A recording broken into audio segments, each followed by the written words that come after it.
Leslie. I'm Elias. And I'm Kylan. And we're from the Santa Barbara Middle School Team Press, and today we have the honor to interview SALUD CARBAJAL, running for Congress. Thank you so much for meeting with us. Good to meet you, Leslie. Thank you for interviewing me. Okay. We read that you had a childhood where everything wasn't just given to you. How has that shaped you into who you are today? Well, having that background has really helped me understand that not everybody has everything, but it's also helped me work harder to be able to achieve a number of things. So it's been both something that's helped guide my values and something that's also given me the passion and energy to do better. Thank you. How has your parents influenced your political views today? Well, I think my parents modeled the way in terms of their values of how we should treat one another as human beings, being kind, being considerate of those maybe that have less. So it certainly has shaped my approach to public policy, my values on how I want to work to improve our community and our world. So, did your time in the military shape your perspective? Yes, the military was so great on so many different levels. One, it didn't matter what background you had. It didn't matter what ethnic group you were from. It didn't matter the socioeconomic status that you came from. Everybody was treated the same and everybody working towards a common goal. So that for me was so awesome to know that at the end of the day, it's the same fabric that all of us as human beings are made of, trying to work towards a common goal. And in terms of what else it did for me was create a sense of discipline, a sense of structure, a sense of knowing that you have to work hard to persevere. Yeah. Thank you. You have been a Santa Barbara County Supervisor for years. What inspired you to run for Congress? Well, I think the opportunity to make a bigger impact and to continue my public service in a way that builds on what I have done locally, and that is to work hard, to improve people's lives, to help working middle-class families have opportunities to improve their quality of life, and to be able to do that on a national level and on a much bigger scale is very inspiring. Yeah. How would what you achieved there as a supervisor be different from what you achieve here? Well, it'll be very similar, but public policy at the national level. It'll, as I said earlier, really provide an opportunity to have a much bigger impact nationally, not only for the Central Coast, but for our entire country. So I'm excited about the opportunity to impact so many lives throughout our country. We're about less than a week away from the elections. Can you tell us the stress about campaigning? Campaigning can be very stressful on so many different levels, but I take comfort knowing that we worked as hard as we could. We met with as many people as we could throughout the Central Coast, and that we have a great team in place, and that our vision and our understanding of what's important for the Central Coast and the type of resonance that we've gotten from people helps overcome that stress, so it's not as stressful.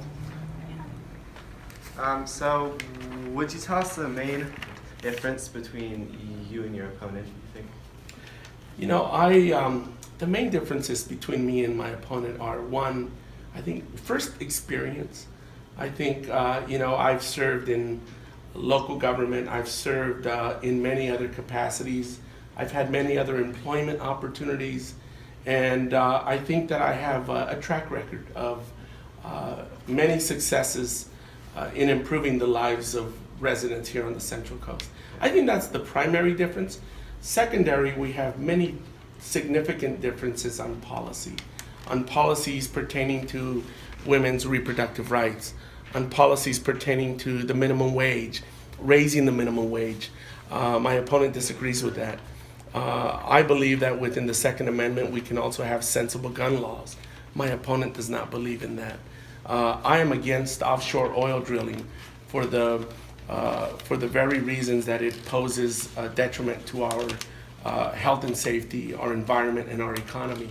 My opponent is for offshore oil drilling. So those are just a few of many significant policies that we disagree on, in addition to our experience that we both have. Yeah. Okay, thank you. If you're elected, what is the main law that you would like to change or improve, and how would you go about changing it? Well, you know, I think one of the main laws that concerns me is the laws that currently allow for offshore oil drilling. One of my first pieces of legislation, if I'm elected, is to bring about a ban to offshore oil drilling off our coast. And for me, that's very important. The other issue is to also make sure that everybody, especially billionaires and big corporations, pay their fair share of taxes so that we can have a better budget and we can invest in many programs that the American public wants us to invest in as priorities. Those are just a few. Well, actually, one more. I also am for stopping the subsidies that go to big oil companies. Thank you.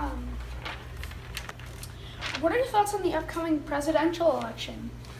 Well, you know, it has been quite an interesting presidential election because we have two candidates that are now running.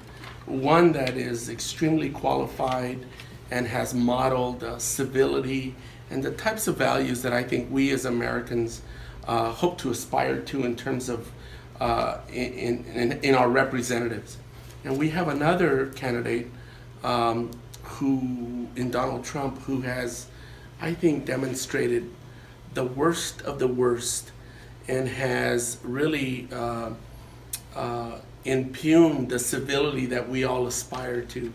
Not to mention has expressed very racist, bigoted, misogynistic views about women, minorities, veterans, the disabled, in so many different ways and on so many different occasions that it's quite troubling.